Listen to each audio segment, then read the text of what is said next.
Welcome. Oh, I was going to sing a song. Here, you just pick a note, and I'll harmonize with it. But we're not going to say it beforehand. So just on the count, I'm just going to give us a 4 count, and then we're going to harmonize a beautiful chord. Okay. 1, 2, 3, 4. Dang it! You gave me a lead. Okay, sorry. 1, 2, 3, 4.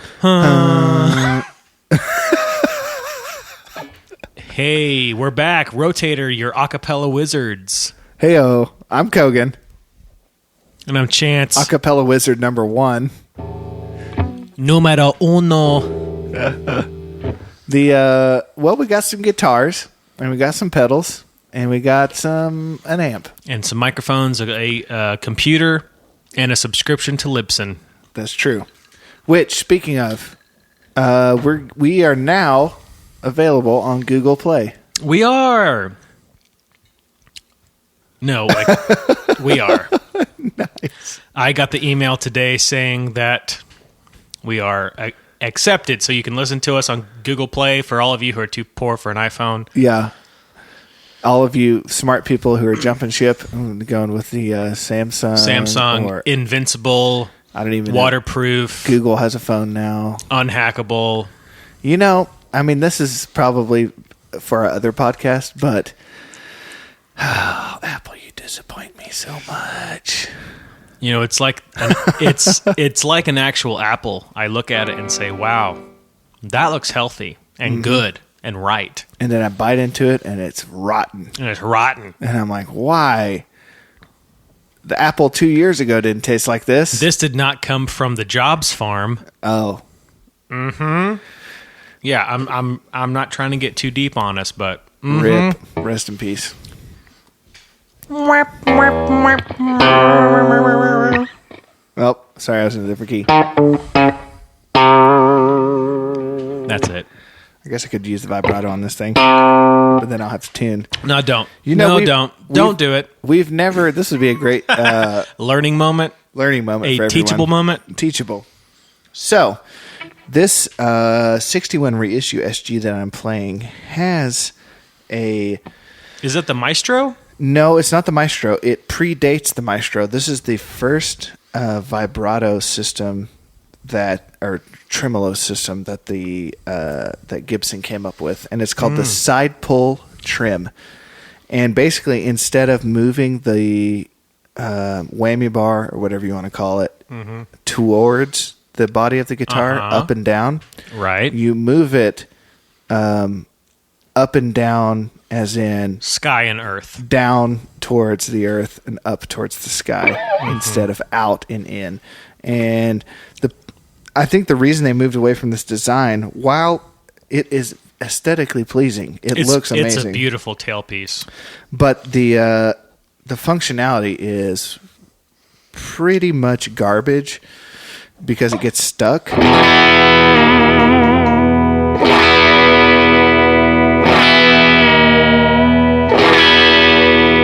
So it's just a little bit out. Do you see? Do you hear that? Yeah. Oh my gosh. Yeah. So now I have to tune again. So anyways, I never use the trim on this thing because it is...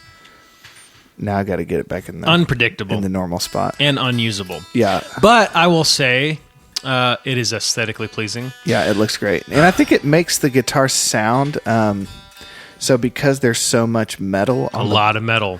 Yeah, I feel like it makes it brighter because if you play a 61 Reissue SG that's just has the stop bar tailpiece, it's considerably darker than this particular model, which I feel like they only reissued this model with the side pull trim for about a year.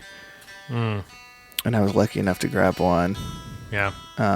Anyways, okay. Hopefully we're back. So... We've got an AC30. I've got my 61 Reissue SG. And I have a 95 Strat Black special. It's actually we'll probably save this for a special episode where I talk about the lore of our rigs. But this is a Mexican Strat. but it was made with American parts. It kind of predates the Highway 1 series, and it's kind of heavily modified, but... Ooh.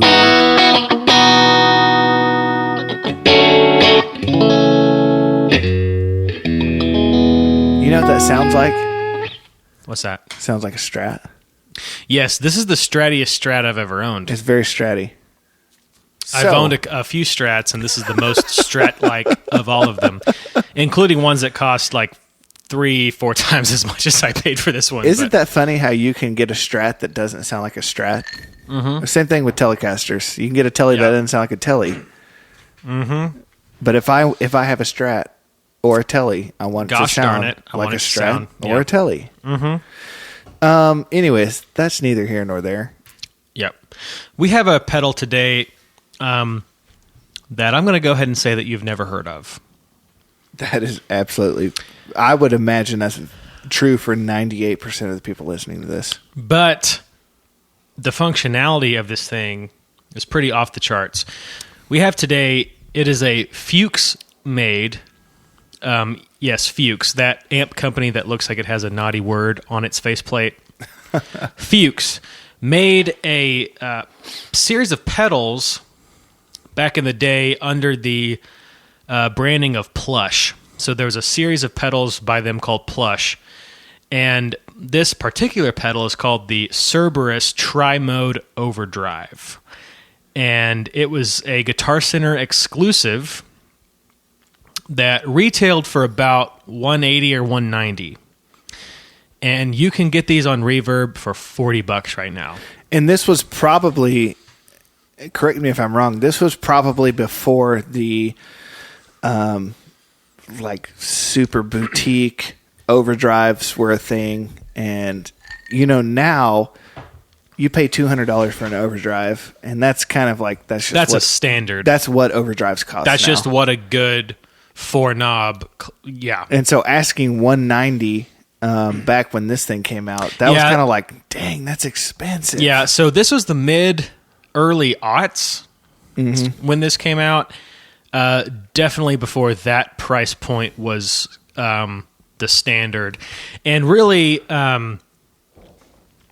So Fuchs probably was at their highest point at that time in order to get this deal with Guitar Center, but still that like predated the insane popularity of boutique amps now.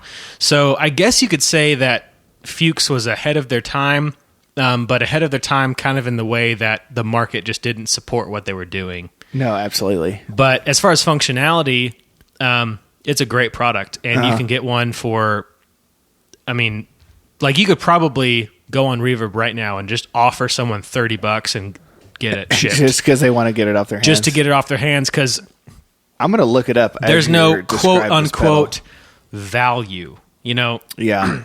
And that's kind of something that we come back to. We've done demos of some pedals that we've gotten for really cheap, like the Bad Monkey Overdrive, the Proco Brat and Roadkill. Any others?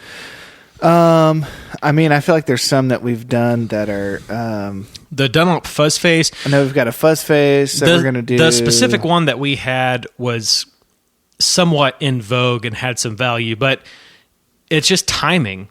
So that Fuzz Face 10 years ago wouldn't have been as cool. So here's a guy. Yeah. This is basically free advertising for whoever's selling this. $55 on Reverb for this Cerberus pedal. Okay. So that means that they're all already going up, because after I bought mine. Oh, here's one, $44.99. There we go. Yeah. I was seeing them in the 40s. So I bought mine. So I was kind of searching for a like Dumble overdrive sound, pedal. Mm-hmm. That was on the cheaper side, and I found one video on YouTube that compared this to another popular-ish overdrive in the Dumble realm. And so I just Googled this pedal, and I was able to buy one on Amazon, brand new, in the box for $50 with free shipping. And so I was like, why the heck not? So that's a good trick for people. If you don't know, they do sell guitar gear on Amazon. Yeah. And it's cheap. A lot of times if you get it from private sellers. Yeah. So, but this thing came brand new in the box with papers and everything. So they call it the Tri-Mode Overdrive. I guess I should go. I wonder why. Yeah, I'll go through the controls. So the setup is different than almost any other overdrive pedal that I've seen. Okay. Because it has two sets of two knobs. There is an input side that has input tone and input gain. Okay, that makes sense. And then there's an output side that has output tone and output level. Ah, interesting. So you can kind of set it to where the input tone would be high and the output tone would be low. So do you think you're affecting the tone of the signal before it even hits the overdrive circuit? Right. On the input side, right. On the input tone, and then the output tone would be what's happening after the overdrive circuit. It's kind of the post. And so, correct me if I'm wrong, but I think part of the way that the Dumble Overdrive Special sound was able to happen was being able to affect the tone affecting of the tone, of the guitar. Right. It's where the equalization of the tone was happening relative to the drive. Okay. And so those are the four knobs. It also has a switch. The mode switch? The mode switch. On the far left, it is the green setting. I'm just going to click it on to make sure. The green setting is the British sound. Do you want to just go through the sounds here as you talk about them? Sure. So, Kogan's on the SG. Let's go ahead and get the clean sound of that first. That's our AC30. Boom. So I'm going to click that on. All the knobs are at noon, and the mode is in the British sound.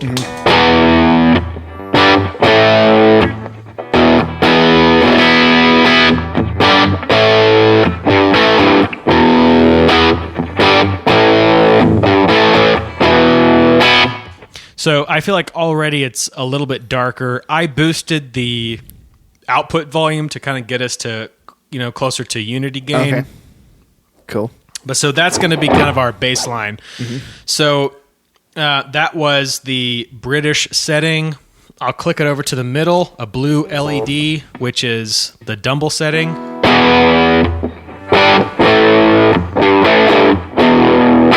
It's already a lot darker, much darker, more midsy, and lower output. Okay, interesting. And then I'll switch it over right quick to the red LED side, which is American's voicing.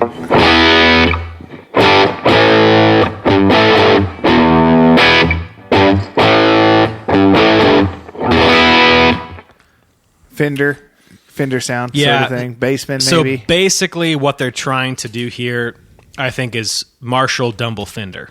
Okay. Yeah, that makes sense. And so that's kind of how it's set up. I think in order for us to maximize the review, we need to kind of set it up to really like more usable. I think that noon on all of these is pretty dark. Okay. I think input and output, we could do a little bit of a boost on the tone just to get more of that biting clarity. Yeah, that's what I'm talking about. So, cut through the band. Right. And so cool. I'm going to put the tone of the output at about 3 o'clock on the British side and see how that sounds. Okay.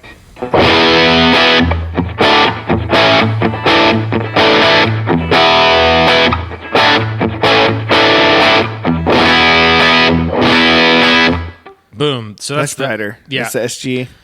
The Strat.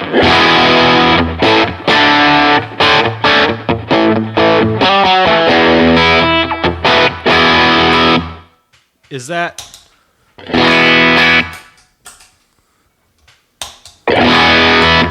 Maybe a little bit more of that output.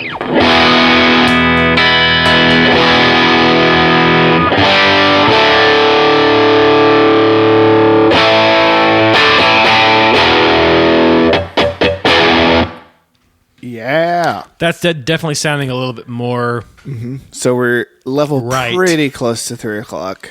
As well as the output level. Yeah. And then output level, output tone. Mm-hmm. While we're on the British side of things, I'm going to go ahead and get some more gain. Put it all the way to 3 o'clock. On the input level or... Input gain, input yeah. Gain.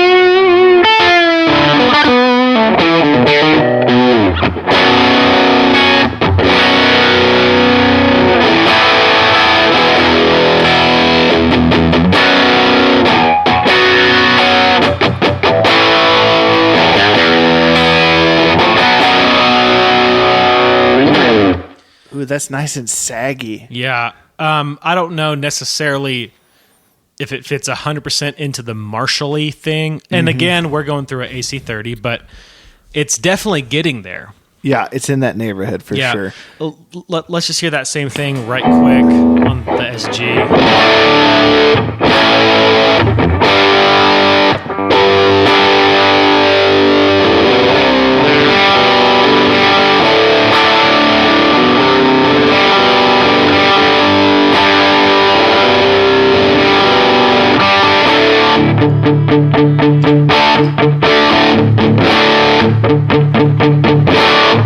Sorry, Angus, that's too much gain.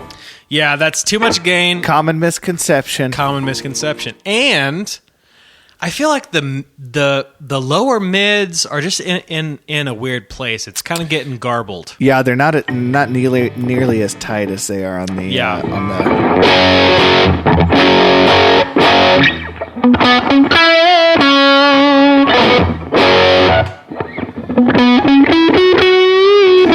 Hey, so let's see. Right now, the input tone is still at noon. Let's see if I increase the input tone, if we can get more of that like biting sound. Yeah, closer. It's much closer. What if you turn down, crank the tone on the input and turn down the tone on the output? That's definitely closer.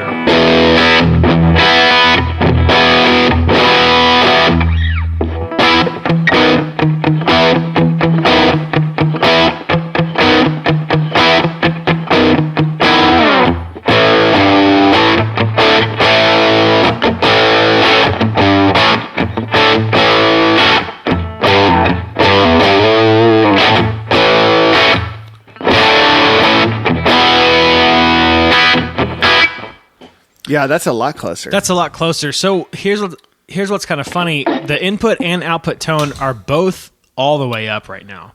Ooh, and I've never approached a pedal before with a tone at all the way up that was that mellow, that usable. Right. Totally. Usually it's like ice picks in your ear. Let's hear the Strat with the tone. Okay. Same. Both tones cranked, level, output level, 3 o'clock gain at noon, Marshall mode.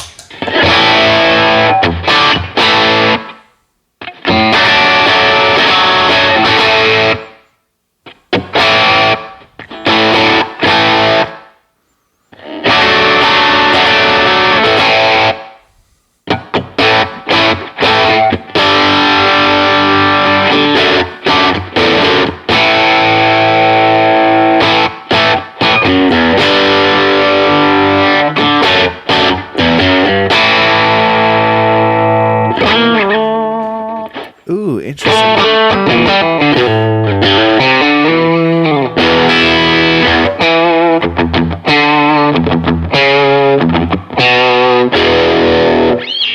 So that's input tone at 3, output tone at 2 o'clock. And I feel like, so the Strat, I think it's obviously much brighter than the SG. Right. As a Strat is. So the tone dimed on both seems like a lot of treble. But I feel like that's sitting a little more. You're still getting a lot of sag, and like you're hearing it compress the highs, but it still like cuts and has that bite on it. Yeah. What do you think? Yeah, definitely. What I'd like to hear is that exact same setting on the Marshall mode and then flip it to the Fender mode. So this is just a big O E chord. And then flip it. Oh, interesting. The voicing definitely changed. Yeah.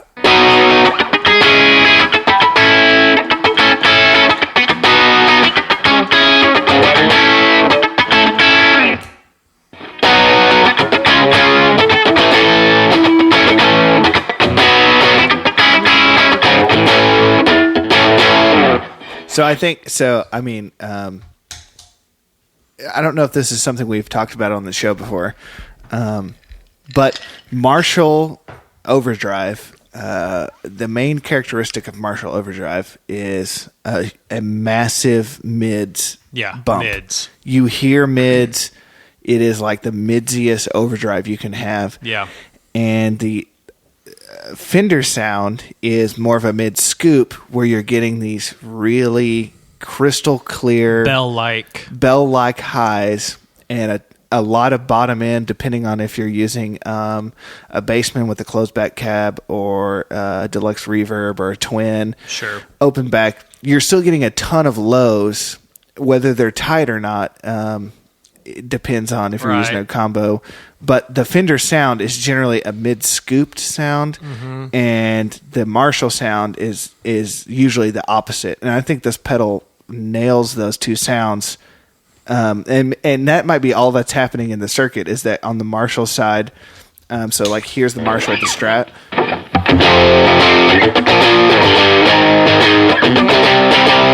Here's the Fender. Definitely. That's a huge difference in the mids. Those mids are being bumped down. Yeah, you feel a mid scoop on the Fender side and a mid bump on the Marshall side. Yeah, absolutely true. So the only question I have is, where does a Dumble sit in all of this? Where does it? In my experience with the pedal, I normally use it on the Dumble setting, and it compared to the other modes, it needed a little bit more output. Oh, gotcha. It's quieter. It's not. Yeah, it's a little bit quieter, but we can just try it out. So here's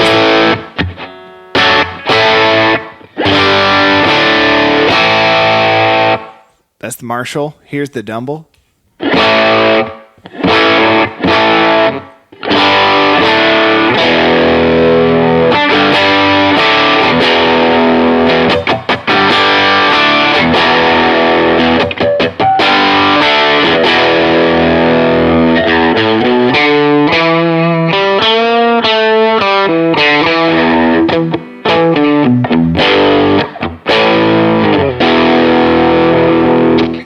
Interesting. Yeah. Very interesting.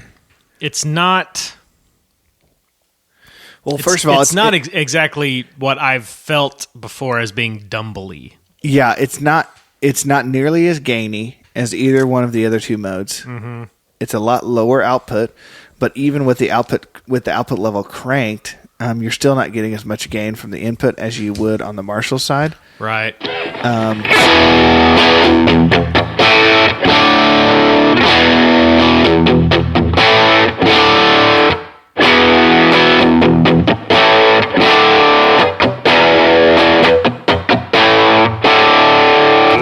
I don't feel like the voicing is outlandishly different. It's not entirely different from the Marshall, but I think what's happening on the Dumble setting as opposed to the Marshall setting, it seems like I don't know if there's a greater mid boost, but maybe the highs are rolled off a little bit, because it seems like I'm being hit in the face with more mids than I am from on the Marshall setting. The Dumble setting seems to have more mids than the Marshall, but I don't think it actually does. I think it's rolling off the highs. I'm about to pee my pants. Cool. So I'm going to play on this setting. You do it.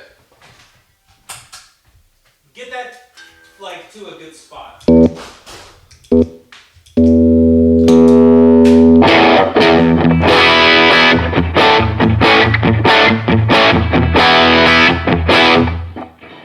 sounds pretty good right there.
Boy, that sounds pretty good right there.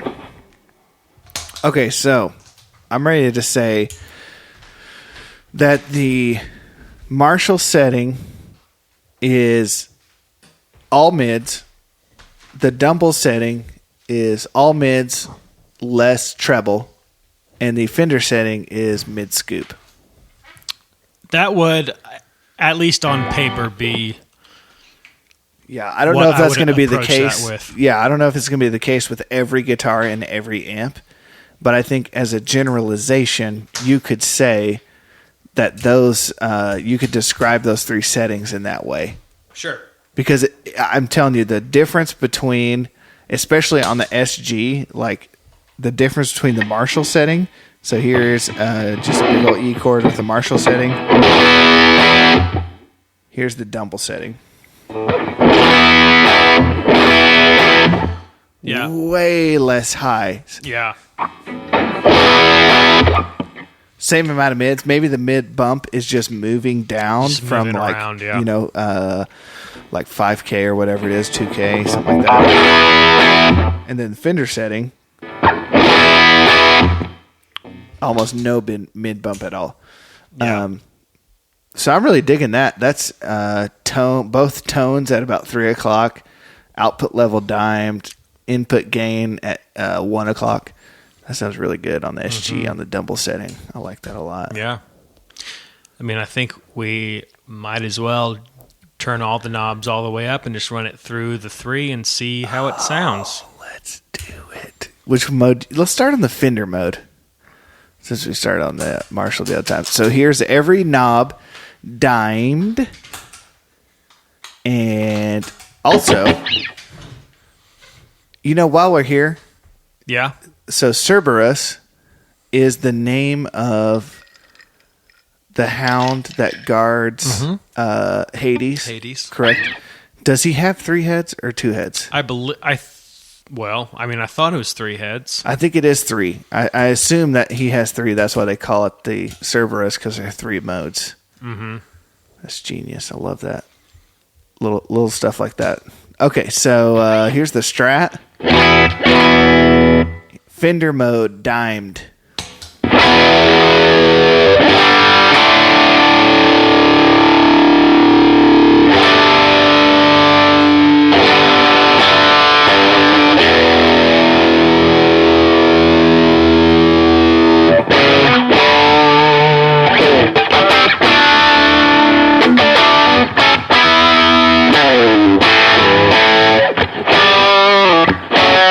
Why don't you give me some of that Strymon Dig delay for color?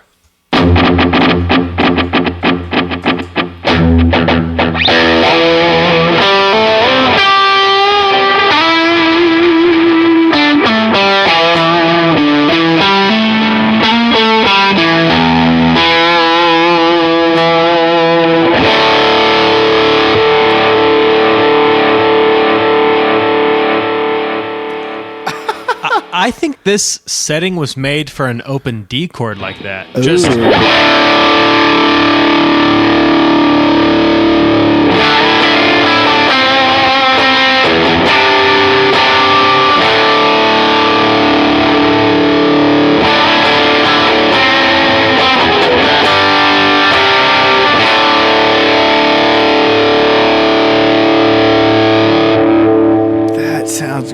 sounds nasty, and also a pretty low noise floor, all things considered.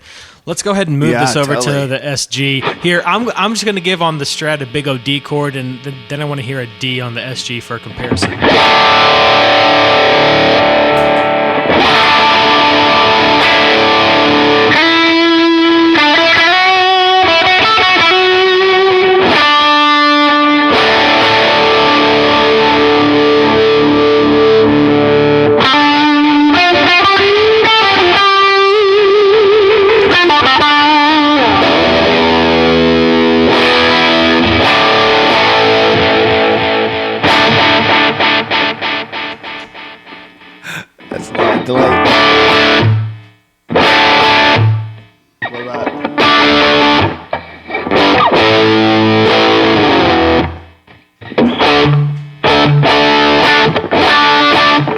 Very tight sounding to me. Absolutely. You know,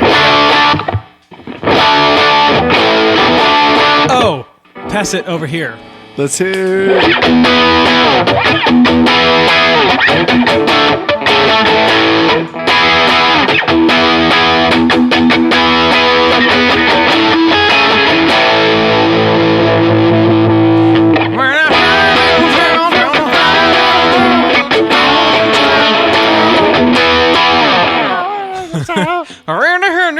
Oh, I love the Scooby Brothers. Yep. Shaggy, Fred, Velma, Wilma. The other girl. Wait a minute. Shaggy. Wilma and Velma? Is it Wilma? It's Daphne. No, Wilma, that's the Flintstones. Yeah, Wilma. Fred and Wilma. My bad. Okay. Fred and Daphne. Fred and Daphne. Anyways. The popular kids. Thank God this is not Cartoon Corner, our other podcast. Wow, that sounds good. That sounds great. Let's Shall just we go to ahead. the Dumble? Yeah.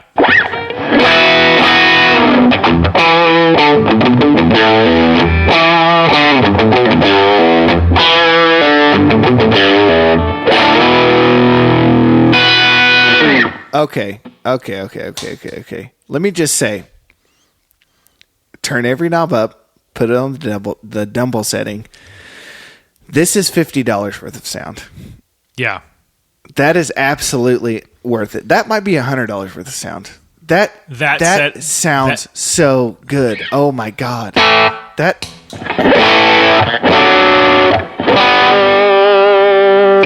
If wow.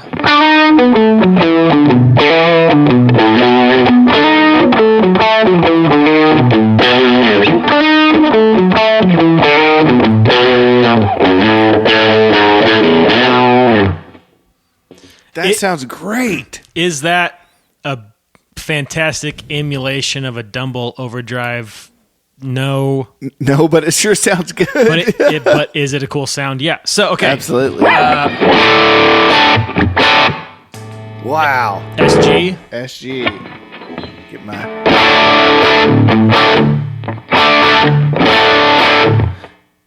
That sounds a lot different than the.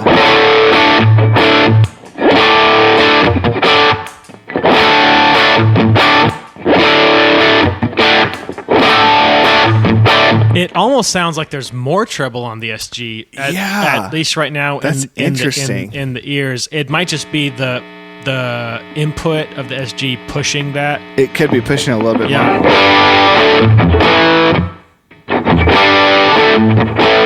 It's definitely darker. Yeah.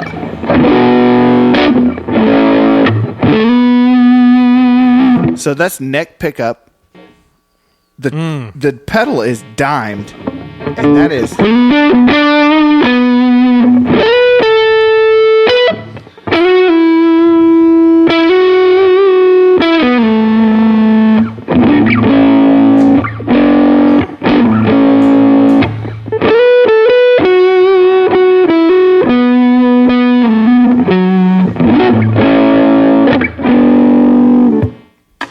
That's dark. That's very dark. Yeah, let me do some neck stuff on the Strat. Okay.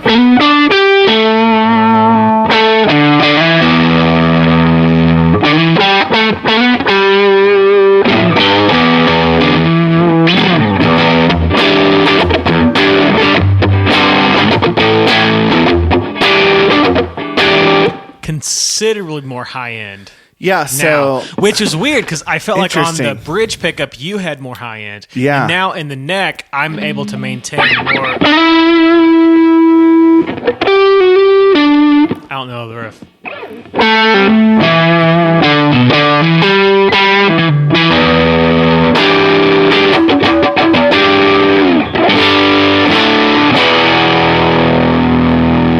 Man, that sounds good. Damn.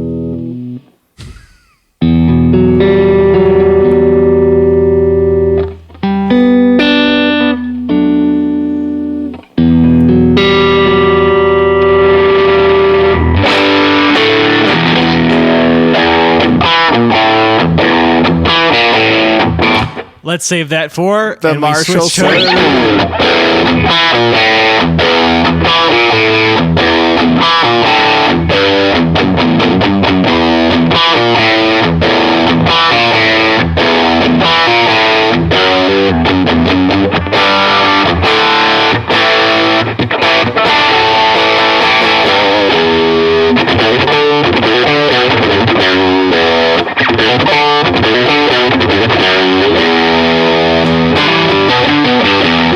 I like that a lot. Oh, wow. That's awesome.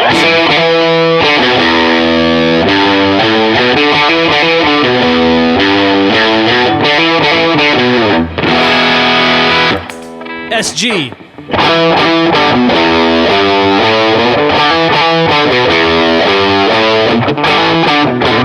Oh.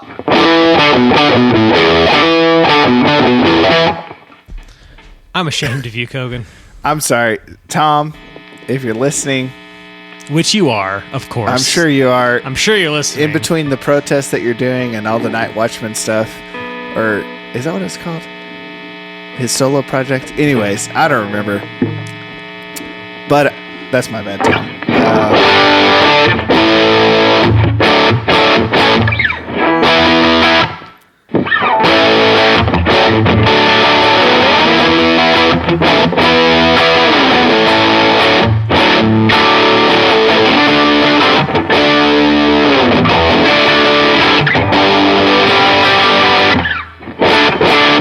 Man, that is a lot of mids. Yeah. I like it. Hey, Michaela. What's a Boston song that I know?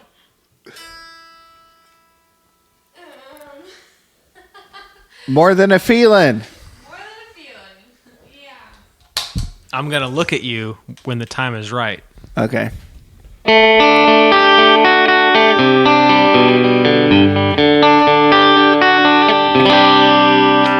Kogan, the time is right. Not to sing. Oh. I woke up this morning and the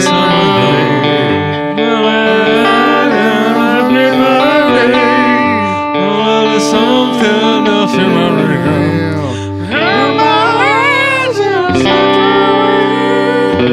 hit the pedal. What note is it?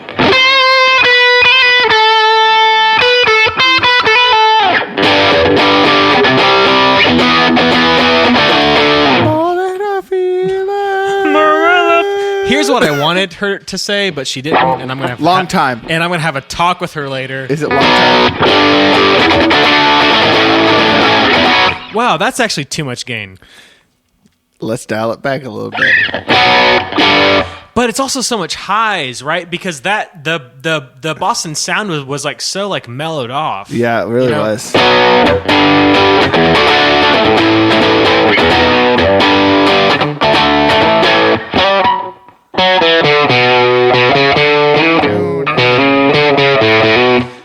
Hey, welcome to Rotator. We don't learn the riffs.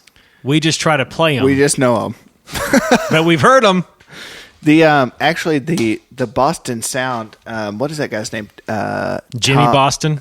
Tom Scholes, I think, or something like that.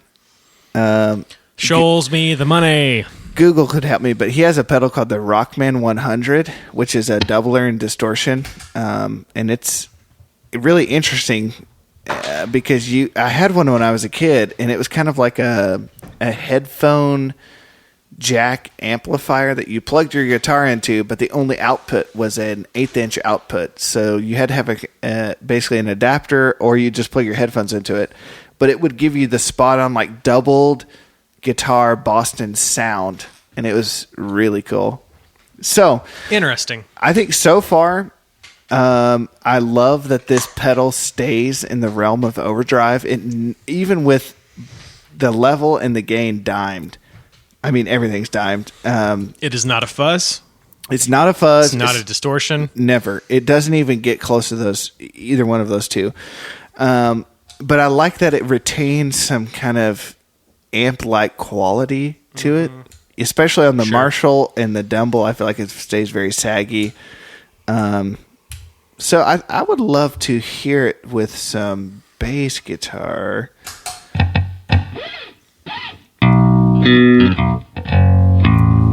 Ooh, I like where you're going with this.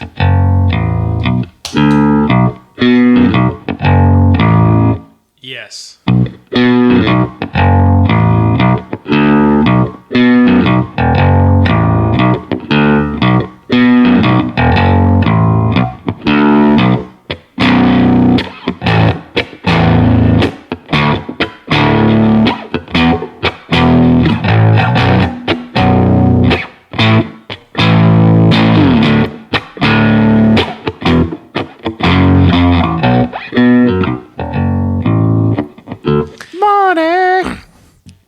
Well, and we're on the green LED setting. So that's the British setting. Also, for those of you who don't know, Pink Floyd is a British band.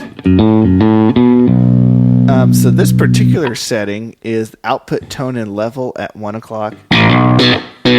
So input tone at 9 and input gain at noon. One of the first things I noticed about it was the ability to get grit when I wanted it. But also just to have like a good kind of preamp sound. Oh yeah. I'm absolutely hearing that. Yeah. It's just got like a little love on it. Let's flip over to the Dumble. I'll be curious to hear how this sounds.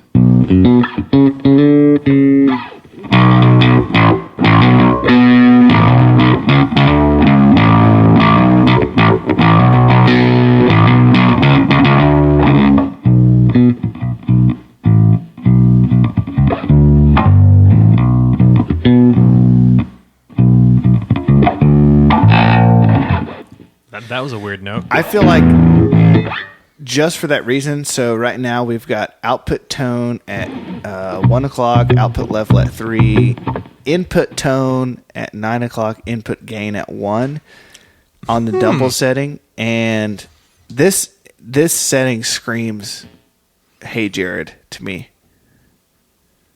Hey Jared? Yeah, you know what I mean? Like our Jared? Our Jared. It's got that touch, like he's got that light touch, but then when you dig in, you get a little bit of grit to it.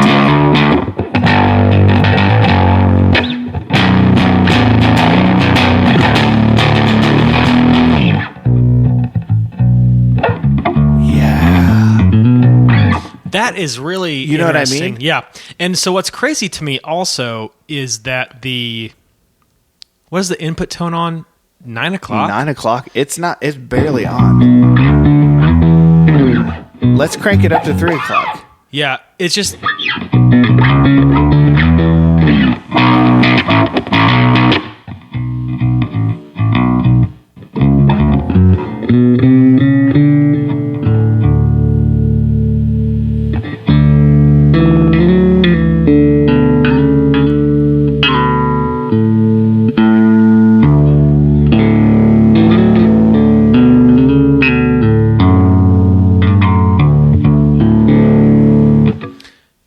that drive. I feel like both of the tone knobs on this pedal are very mild. Like you don't get a huge sweep. Well, the biggest sweep is really coming from the mode switching. Yeah, absolutely. I mean, that's the biggest thing. Let's flip over to the Fender setting. Do you want to? Yeah. So just to extend that point, it's as if the tone knobs are like fine tuners, and the mode switch has the biggest swath of tone changing capacity. Yeah. All right, so we're on the red mode.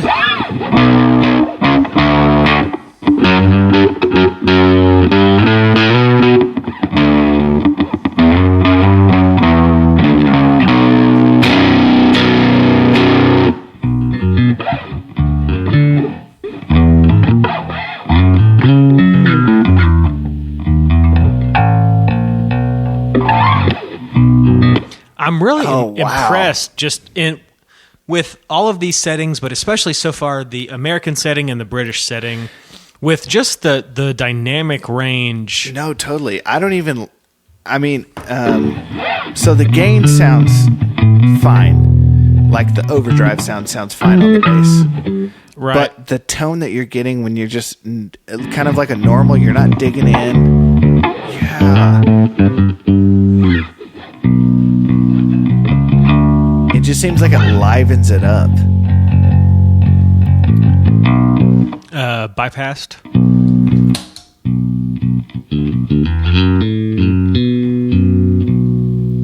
On.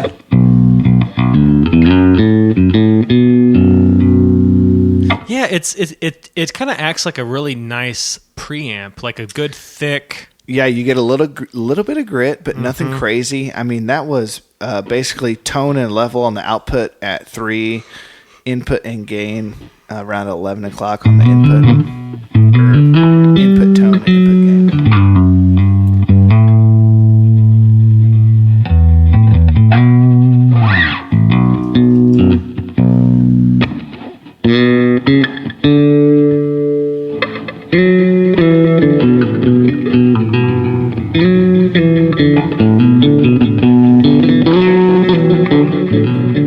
What I just love so much is this right here.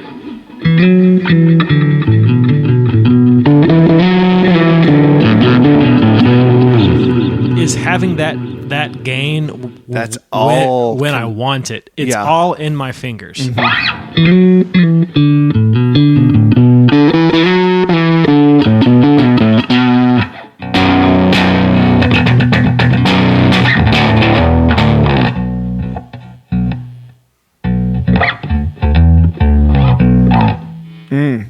That's so true. Interesting. Man, that's great. I love that. I would almost just straight up, if I was going to use this pedal on the bass, I would use it just for like a preamp. Always on. Just there. Tone shaping. Let's hear a little bit of pick bass with the same setting, where we've got tone and gain at noon on the input, and we've got tone and level on the output at 3 o'clock. Yeah. On the Fender setting.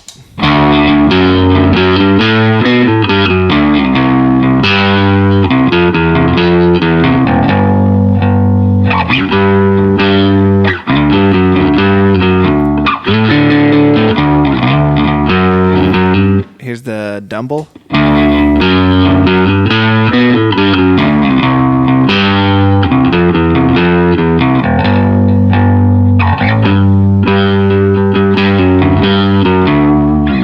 Marshall.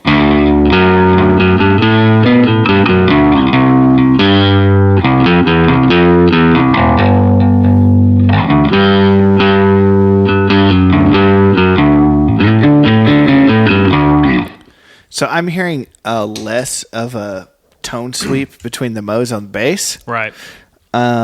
But they all sound really great. I think I prefer the Fender mode a little bit. It seems it has a little more presence to it. Right. I think it's not clean as in like less drive, but it's clean as like more clear. Mm-hmm. And I think on the guitar, I was really into the dimed Dumble mode. Yeah. because it was dripping. Yeah. You know what I mean? Yeah. Basically, how I would use it when I ran it on my board was gain. So I had it set on the Dumble mode, gain close to dimed.